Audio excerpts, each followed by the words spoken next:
Eletromagnetismo, o campo magnético da Terra.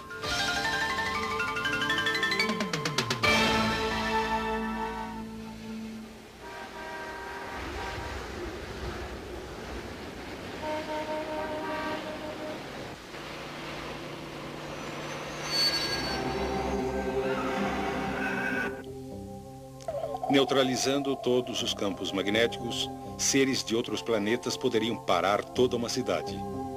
Atualmente, porém, isso é só ficção científica.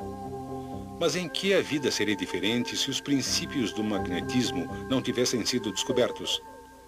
É certo que carros como os que conhecemos não existiriam. Não existiria o motor de partida, nem faróis, e mais importante, nem o rádio. Não existiriam lâmpadas elétricas e nada que funciona com a energia de usinas convencionais. Sem elevadores, só os mais preparados poderiam morar acima do terceiro andar e não existiriam arranha-céus.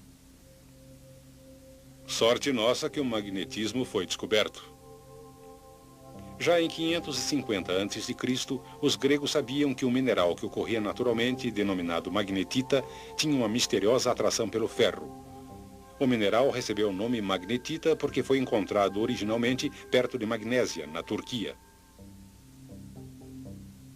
Em 1050 d.C., já se sabia que um pedaço de magnetita suspenso no centro gira gradualmente até apontar na direção norte-sul. Logo, marinheiros passaram a usar a magnetita para a navegação. As primeiras bússolas eram feitas de magnetita fixada a um pedaço de madeira, flutuando na água para poder girar livremente. Esses misteriosos pedaços de pedra deram um enorme estímulo à navegação marítima. Também ocorreram outros desenvolvimentos. Em 1269, Petrus Peregrinus, um cruzado francês, talhou uma esfera de magnetita. Polvilhou-lhe malha de ferro na esfera e observou que ela se dispôs em linhas. Estas linhas conectavam dois pontos na esfera que ele denominou polos. As linhas formadas pela limalha de ferro indicam a orientação norte e sul do campo magnético. Assim, uma bússola, colocada em qualquer lugar na esfera de magnetita, se alinhará com o campo magnético. O campo magnético, ao redor de um ímã, pode ser facilmente visto, cobrindo o ímã com papel e espalhando limalha sobre ele. A gravidade restringe a limalha ao plano do papel e o atrito impede que ela se mova para os polos do ímã. No espaço, quase sem a influência da gravidade, o padrão formado pela limalha de ferro toma um novo aspecto.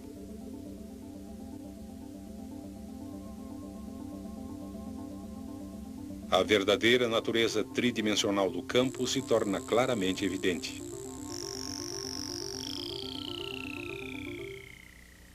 Porém, sem a força do atrito, a limalha migra rapidamente para os polos.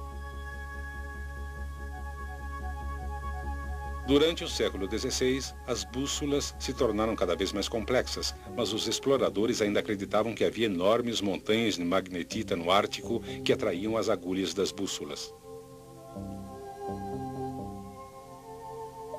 Em 1600, William Gilbert, cientista inglês, concluiu que todo o planeta era um enorme ímã com um vasto campo magnético estendendo-se entre dois polos.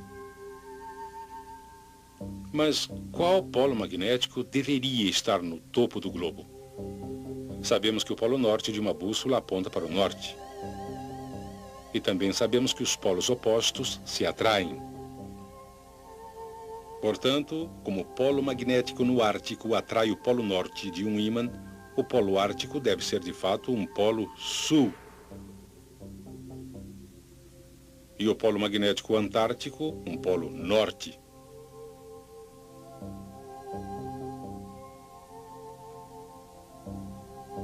Desde que os nomes arbitrários Polo Norte e Polo Sul foram dados, os polos de todos os ímãs foram identificados da mesma maneira.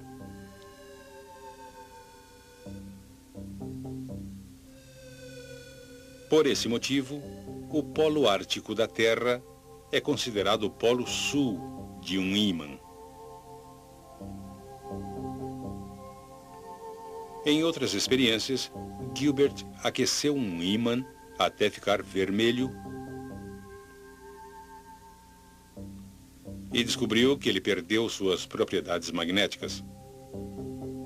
Com seu núcleo fundido, o interior da Terra também é extremamente quente e, portanto, sabemos que ele não funciona como um grande ímã. Mas sabemos que os polos magnéticos certamente existem. Diz uma teoria que é o núcleo de ferro líquido eletricamente condutor que gira em relação ao manto, que causa o campo magnético norte e sul da Terra.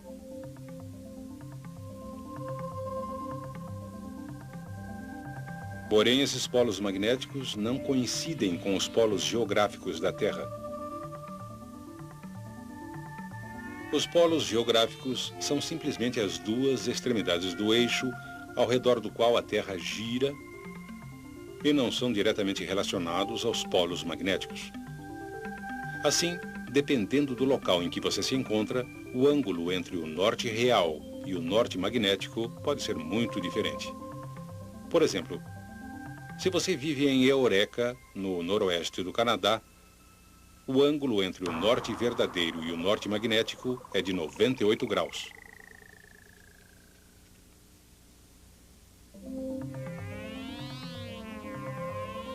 Viajando para o oeste, Cristóvão Colombo foi o primeiro a notar pequenas variações nas indicações da bússola em locais diferentes.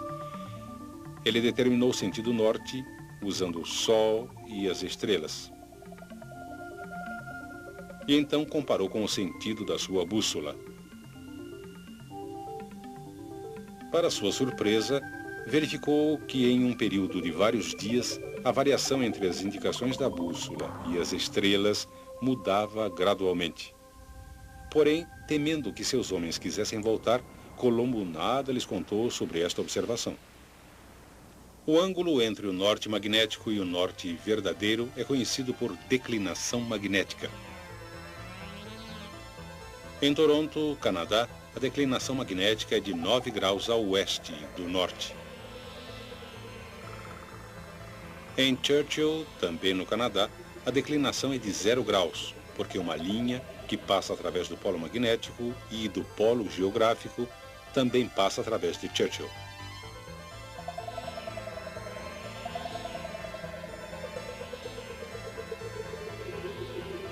Porém, a declinação em um local específico não se mantém constante, porque a localização dos polos magnéticos norte e sul não é fixa. Outra característica importante do campo magnético da Terra é sua orientação em relação à superfície da Terra. Só no Equador o campo é paralelo à superfície da Terra. Em todos os outros locais, o campo é inclinado em relação à superfície. O ângulo entre a superfície da Terra e o campo magnético é chamado ângulo de inclinação.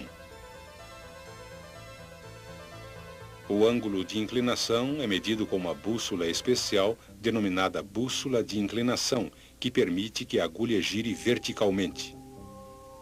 Exatamente nos polos magnéticos, o campo é perpendicular à superfície. Obviamente, isso